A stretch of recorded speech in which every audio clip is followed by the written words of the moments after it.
میرے پاس 1975 کی سے اپنی ٹیکس ریٹرنز ہیں اور میری انکم جو بڑھتی ہے وہ انچز کے حساب سے اور بڑی سلو، جس طرح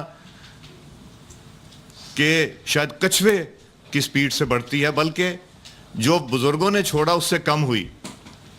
نہ میرے پاس حرام کا پیسہ ہے، نہ میرے پاس فالتو پیسہ ہے. میں اتنا الیکشن میں لگاؤں گا جتنا میں جائز سمجھوں گا، جتنا میں مناسب سمجھوں گا. جو بھرمار میرے حلقے میں بینرز اور پوسٹرز کی ہے، میرا خیال ہے جو ایک پہلے فیز میں لگ چکی ہے میرے اپوزنگ کینڈیڈیٹ سے، شاید میرا پورا الیکشن اتنے پیسے میں ہوگا جتنے میں ہوگی. مگر میں نے پہلے بھی کم پیسہ لگایا تھا، اتنا لگایا تھا جتنا میں افورڈ کر سکتا تھا. لوگوں نے میرے اوپر پیسہ لگایا، مناسب پیسہ، بلکہ میرا تو نہ ہونے کے برابر لگتا ہے اب اللہ تعالیٰ کی مہربانی سے. پیسے سے الیکشن نہیں جیتے جاتے، لوگوں کے دل جیتے جاتے ہیں پیار اور محبت سے. اور انشاءاللہ مسلم لیگ نون کا شہر ہے، نواز شریف صاحب کا شہر ہے، شہباز شریف صاحب کا شہر ہے.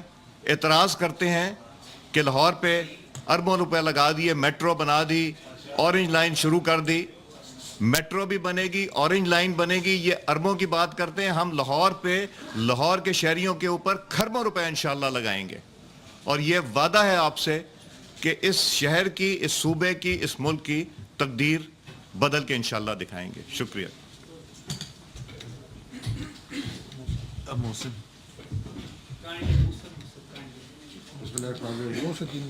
جیسے تو سردار صاحب نے ساری چیزیں واضح ڈیٹیل میں آپ کو بتا دی، مگر اس میں کچھ چیزیں ایڈ کرنا چاہتا ہوں کہ یہ جو بھی دونوں کینڈیڈیٹ ہیں جو LA-122 میں اور PP-147 میں الیکشن لڑ رہے ہیں، الحمدللہ شہر نے، مسلم لیگ نون نے 2008 میں کسی کینڈیڈیٹ کو LA-122 میں اللہ تعالیٰ نے مسز ناچیز سے 21,000 کی لیڈ سے ہرایا تھا. اس وقت یہ کاف لیگ میں تھے. مطلب یہ دونوں کینڈیڈیٹس میں تو کہوں گا اس سیلابی ریلے میں جس طرح ساز و سامان بہتا ہوا جاتا ہے اور وہ کسی نہ کسی چیز پہ جا کے اگر رک جاتا ہے، تو یہ آج اس جماعت میں رکے ہیں. تو انشاءاللہ تعالیٰ سردار صاحب کی پہلے ہیٹرک تھی، یہ چوتھی دفعہ ہوگا انشاءاللہ. پہلے بھی بھرپور طریقے سے جیتے تھے اور انشاءاللہ PP-147 میں بھی ان کو عبرتناک شکست دیں گے انشاءاللہ. اور ہم لوگ یہ ثابت کریں گے کہ ہم نے جو فیصلہ کیا ہے وہ عوام کے لیے کیا ہے، اس ملک کے لیے کیا ہے، اور انشاءاللہ تعالیٰ یہ ثابت کریں گے کہ لوگ کتنی محبت کرتے ہیں. اور جہاں تک اس بات کا سوال ہے، 2008 کا الیکشن PP-147 میں علیم خان صاحب کے خلاف میں نے لڑا تھا. اس وقت بھی یہی تھا کہ بینرز کھمبوں پہ تھے، ہر جگہ تھے، بینرز کی عمارت تھی، پیسے کی انتہا تھی. نہ پیسے نے ووٹ اس کو دیا تھا، نہ پیسہ آج ووٹ دے گا. انسان ووٹ ڈالتے ہیں، کھمبے ووٹ نہیں ڈالتے. تو انشاءاللہ میں امید کرتا ہوں کہ ہم لوگ اس کیمپین کے سٹارٹ میں اور انشاءاللہ انجام تک 11 اکتوبر کو سرخرو ہوگی، ہماری جماعت سرخرو ہوگی اور انشاءاللہ ہمیں اللہ تعالیٰ کامیاب کریں گے. جی بسم اللہ الرحمن الرحیم. بہت جلدی سے علیم خان صاحب جو کینڈیڈیٹ ہیں یہاں پہ، ایک تو یاد دلانا چاہتا ہوں کہ جو تحریک انصاف کے انٹرنل الیکشنز ہوئے تھے اور جس پر ایک کمیٹی بنائی گئی تھی جسٹس وجی الدین، یہ بار بار ہمیں دہرانے کی ضرورت اس لیے پڑتی ہے کہ ہم بتانا چاہتے ہیں کہ جس ہائی پیڈسٹل سے کھڑے ہو کے عمران خان صاحب باتیں کرتے ہیں تو اپنے ہاں انصاف کا معیار ذرا دیکھ لیں کہ گینگ آف 4 آئیڈینٹیفائی کیے تھے جسٹس وجی الدین نے. گینگ آف 4 کہا تھا جس میں علیم خان صاحب، جہانگیر ترین صاحب، چیف منسٹر KPK اور نادر لغاری صاحب. اور علیم خان وغیرہ کے خلاف یہ کہا گیا تھا کہ ان کو پارٹی رکنیت ان کی ختم کر دی جائے. یہ چھوٹا الزام نہیں ہے اور ہم چاہتے ہیں کہ الیکشن کمیشن اس کا نوٹس لے. دوسری بات، ان کے فائنینشل سکینڈلز تو میرا خیال ہے بہت مشہور ہیں. پرسیپشن بھی ہے لیکن حقیقت بھی ہے اس کے ساتھ ساتھ، صرف پرسیپشن نہیں ہے. ایک تو حقیقت کی ہم FIR آپ کو دکھانا چاہتے ہیں. اس FIR 2 FIR، ایک اور 2013 میں، کوئی 2000 کی بات نہیں کر رہے، 90 کی دہائی کی بات نہیں کر رہے، 2013 میں FIR درج ہے کہ جس میں 1 ارب اور 30 کروڑ 1 ارب اور 30 کروڑ کا غبن.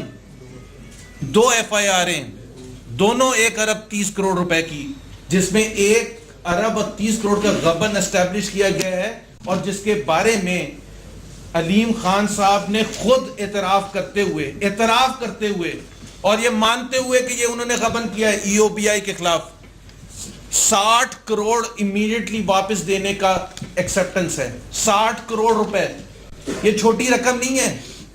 اب اتنا بڑا غبن کرنے کے بعد آپ پارسا بن کے پوری قوم کو کنٹینر سے کھڑے ہو کے لیکچرز دیں کہ جی تو یہ ایک تو یہ میں اس کے irregularities کے بارے میں بتانا چاہتا تھا اور اس کی پوری تفصیلات ہمارے ساتھ پاس موجود ہیں جو ہم دیں گے. ایک تو یہ کہ غبن انہوں نے کیا, ایف آئی آر کٹی, اور اس کے بعد انہوں نے خود اعتراف کیا کہ وہ 60 کروڑ روپے اس کے بدلے میں امیڈیٹلی اور باقی جو ہے وہ آہستہ آہستہ انسٹالمنٹس میں دیں گے.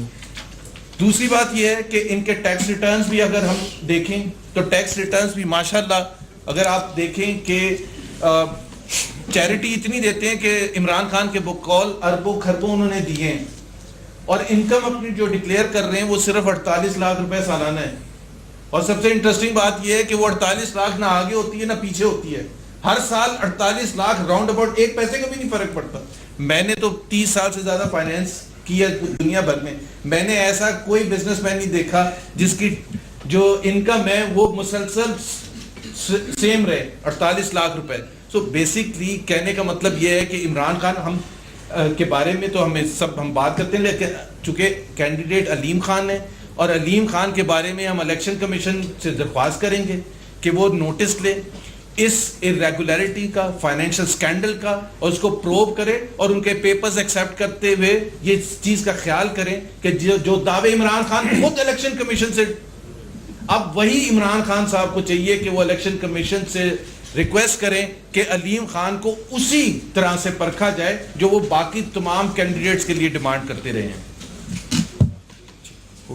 جی بہت مختصر جی چند پوائنٹس. پاکستان تحریک انصاف کو قوم نے پارلیمانی سیاست کے لیے ووٹ دیا تھا, لیکن قوم سے ووٹ لینے کے بعد اور مختلف انداز سے پرفارمنس کا دعویٰ کرنے کے بعد تحریک انصاف نے اور خاص طور پہ عمران خان صاحب نے سیاست میں بھی جو کرکٹ کے شوق ہوتے ہیں وہ ان کے گئے نہیں, سوائے دھرنوں کے, سوائے شہر بند کرنے کے اور احتجاجی سیاست کے. قوم کو آج تک قوم پوچھتی ہے کہ آپ نے قوم کو دیا کیا ہے. جس صوبے میں آپ کی حکومت ہے وہاں آپ نے کون سے ایسے چاند چڑھا دیے ہیں کہ لوگ آج دوبارہ آپ کو اسی تناسب سے ووٹ دیں جس کی آپ توقع کر رہے ہیں. دوسری بات یہ کہ جب جوڈیشل کمیشن کا فیصلہ آیا تو ہم یہ سمجھتے تھے اور یہ توقع کرتے تھے کہ جو جناب وزیر اعظم کا ایجنڈا ہے کہ آپس میں تمام سیاسی جماعتیں سارے اختلافات کو بلا کے جیسے ایک پلیٹ فارم پہ وہ متعدد دفعہ آپریشن ضرب عضب ہو, کراچی میں امن کا مسئلہ ہو, پاکستان میں سرمایہ کاری ہو, پاک چائنا کوریڈور ہو, پاکستان کی تمام قومی قیادت کو جناب وزیر اعظم اکٹھا کر کے ملک میں بہتری کے لیے اور تعمیر و ترقی کے سفر کے لیے سب کو ساتھ لے کے چلتے ہیں. ہم سمجھتے تھے کہ شاید جوڈیشل کمیشن کے فیصلے کے بعد یہ سدھر جائے اور ملک و قوم کی اس تعمیر میں ہمارا ساتھ دے, لیکن NA 122 کے فیصلے کے بعد ہم نے دیکھا کہ یہ پھر ہوا کے گھوڑے پہ چڑھ گئے اور وہی سارے بے بنیاد الزامات دہرانے لگے. اس لیے پاکستان مسلم لیگ نون نے فیصلہ کیا کہ ہوا کے گھوڑے سے اتریں اور NA 122 کا میدان آپ کے سامنے ہے. جو اردو کا محاورہ ہے کہ گھوڑا بھی حاضر ہے, میدان بھی حاضر ہے, آپ آئیں اور اپنے جو عوام میں آپ کی پذیرائی ہے اس کا انشاءاللہ آپ کو اندازہ ہو جائے گا. سردار ریاض صادق صاحب کسی تعارف کے محتاج نہیں ہیں. اس حلقے سے ماشاءاللہ زندہ دلانے لاہور کے دلوں میں بستے ہیں. 3 دفعہ یہاں سے ہیٹرک کر چکے ہیں اور چوتھی دفعہ میں سمجھتا ہوں جس امیدوار کے بارے میں آپ کے سامنے ان کے کریڈنشلز اور ان کی سارا ماضی اور ان کی ساری داستانیں آ رہی ہیں غبن کی, قوم سے, حلقے کے عوام سے آپ 2 چیزیں لے سکتے ہیں, یا تو ان سے اب رقم خرد برد کر سکتے ہیں اور یا ان سے ووٹ لے سکتے ہیں. یہ دونوں کام ایک وقت پہ نہیں ہوتے. آپ نے جو خرد برد کی لازوال داستانیں یہاں رقم کی ہیں, ملک و قوم کا پیسہ لوٹا ہے اور انہی لوگوں سے آپ یہ توقع کرتے ہیں کہ وہ آپ کو ووٹ دیں. ایسا نہیں ہوگا انشاءاللہ.